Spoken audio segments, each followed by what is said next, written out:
Hi, good morning. Hi, my name is Amy Caswell. I'm one of the children's librarians here at Monroe County Public Library, and I am here to do some pre-K fun with you that will be involving a paper plate garden craft. Ooh. So this is a wonderful craft that will teach your child, your preschooler, about vegetables that grow in the ground. It'll also work on their hand-eye coordination with lacing, and then a little bit of creativity and messiness thrown in the loop here. So the materials that I use for this are pretty simple. Most I had all at home. If you need any of these materials, they're really cheap, really pretty much readily available at anywhere. Walmart, Kroger, Target. So what the basic ones that we're gonna need, the basic supplies, is gonna be a paper plate. Mine is already painted, but make sure you get the one, the cheap paper plates, the one that don't have a plastic film coating or anything on it. So the cheaper the better. That's number one. The other thing is paint. So the colors that I use for my little craft, and these can differ with your favorite colors, but these are the ones that I would recommend. Blue for our sky, brown for our dirt, and then kind of for speckles, clouds, and little rocks, I used white. And then if you wanted to, I had a little cheery sun that I added in the corner here, so I used yellow paint for that. So all of these Craft Smart ones are available at Michael's, or Walmart for $1 a piece, and a little goes a long way. So very cheap. Put these out of the way. So paint. We're gonna use Elmer's glue or just regular old glue. It doesn't have to be in the liquid format. It can be the stick if you have that. Some scissors. Something to paint with. It doesn't have to be, fancy paintbrushes. I just happen to craft a lot, so I do have paintbrushes here. But Q-tip fingers, and then the last thing is, actually the second to last thing, sorry, are hole punchers. So I have two different types here. You do not need two different types, but the reason I have is just to show you, and I'll come closer to the camera. So this is a traditional hole puncher. It's a little bit harder for young hands to kind of grip that and press down on it. So what I did is I found this at Michael's. It's a different type of hole puncher, and it's bigger holes. But this is really easy for a kid just to press down on. If you have this, it's not necessary. I do recommend getting something that does bigger holes. The little holes are a little bit more difficult to thread the yarn through, but I guess practice makes perfect. So the last thing that we have here is construction paper. So you can see there's already actual cuts made out of these, and that's because I have my shapes already cut out. So I have purple for my beet, brown for my potato, orange for my carrot, and green for my leaves. So you do not have to use the veggies that I have picked out. You could use this as a time to kind of talk with your child, your preschooler, to see what their favorite root vegetables are that grow in the ground, and kind of talk a little bit about gardening. So with that, we're going to get started. So the first step is to get your paper plate. And I'm actually going to move closer. I'm going to show you the holes first. So get your paper plate. You're going to use the hole puncher, whatever one you use. This makes small holes, this makes big holes, and I'll show you the difference in size here. So I'm going to come in front. Okay, so this has the smaller holes with the traditional hole punch. And you can see, I mean, it still works. And I'm not saying your kid can't do this, but I just found it a little bit hard. And then the bigger ones, you can see, are more obvious. So practice makes perfect. The whole point of this is to work the hand-eye coordination. So whatever size you pick is completely up to you. But you're gonna get your paper plate. You're gonna make 3 punches. Let me get that upside down. On each side. 1 boop, boop, boop, boop, boop. One tip that I have, and it doesn't really matter, but you want to have a little bit of space to have a blue sky. So kind of watch where you put your holes. So these are my top buttons right here, my top holes right here, and it goes down to the next one, and then down to the next one. So after you have your holes punched out, you can start getting messy with paint. So you can wear an apron if you have one, wear your crafting clothes. Things might get a little bit messy, but that's part of the fun. So what I'm gonna do, the first step is to get your paint out, specifically brown. So you're gonna put a little bit of brown down. And then what I did, I kind of went artsy-fartsy with it. I wanted kind of a 2-tone brown. You don't have to do this. But as you can see, there's a darker brown splotches. So it just adds a little bit more contrast. So I added white to my brown to lighten it up. You don't have to do that.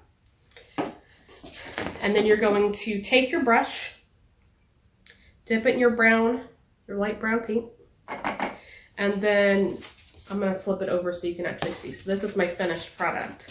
But you're going to take your paintbrush and you're going to mark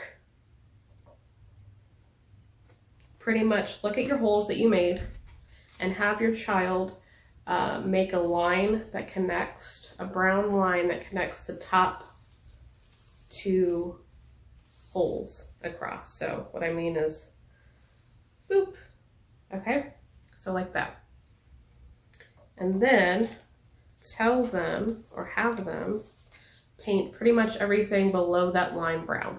So this is what it should look like at the end. So take your brown paint, line, and then color that whole bottom part brown. And then after that, you're going to take blue and pretty much paint, here, so you can visualize it a bit better with me. Everything above the brown line, you're going to paint blue, okay? As best they can. And you can help out too. This is kind of a bonding experience, an art experience. After you have the blue and brown set, your sky and your dirt, we're gonna do something, I don't know the technique. I just call it splotchy painting or Jackson Pollock painting. So you're gonna take a brush or Q-tip or whatever you're painting with. You can use a finger even. And you're gonna get white paint, because we're gonna add our little speckles that you can see all over here. And this is really fun. I love doing this, even as a kid. So white paint,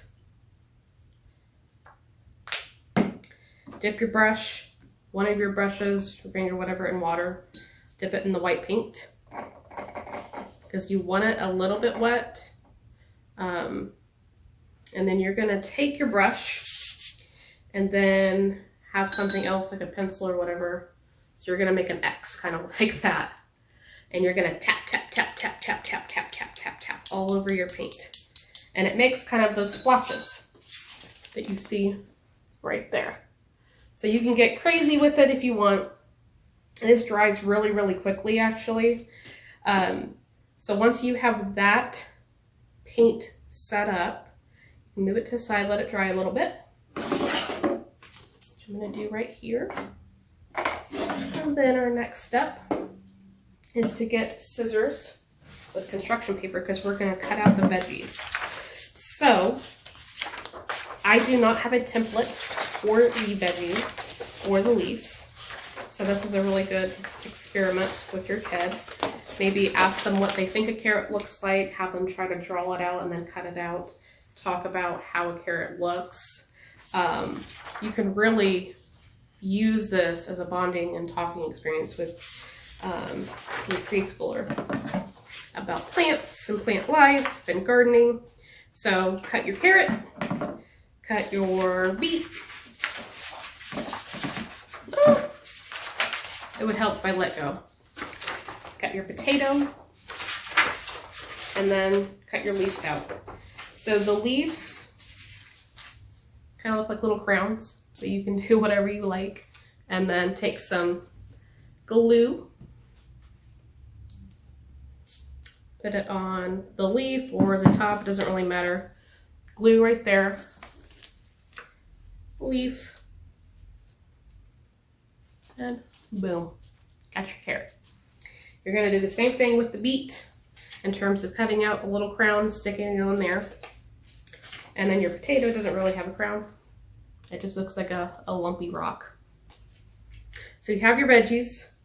By then, your paper plate should be dry. So the next step comes, and this is something to help your kid with. Let me get my yarn. My brown yarn right here. So, you actually need quite a long string. What I did is I kind of measured my head down, and I'm like 5'1", 5'2". So about 5 foot of string. Boop. I'd rather have a little bit more than a little less. That way they have a little bit of giveaway in terms of threading. And then this is the part that you can do for them, or help them do. So we're gonna tie, it doesn't matter what hole you tie it, start with. There's no rhyme or reason to it. I'm just picking one, and I'm just gonna tie it on there for them. That way they don't ever get separated. The next step is just to start helping your child, your preschooler, thread the yarn in a zigzag pattern through the holes. And you want to alternate, make it like a maze pretty much. Kind of wacky, nonsensical. And so it's gonna end up looking like something like that. And you can go over the holes multiple times. Just that there's kind of a zigzag wacky pattern so that your veggies can slip in and stay in the dirt. So think of it as adding nutrients to the soil. Once your zigzag is complete, you can put your veggies in your garden. And there you go. You have your little veggie garden. So they can take this out. You can make different veggies with it. Fruits also grow in the ground, different fruits. But these are just the ones that I happen to use. And they can practice tying. They can practice lacing. It's really simple and it's really easy to do. It probably would take 15 minutes, I think, per kiddo. If you have multiple kiddos, it'll be a fun little afternoon project for you. And then I'm going to kind of plug some of the switchyard gardens and community gardens that we have around Bloomington and Monroe County that you can take your child, your preschooler, to go visit and see what's growing locally. But thank you for joining me for this preschool fun. I hope you had fun, and I'll see you soon. Have a great day. Bye.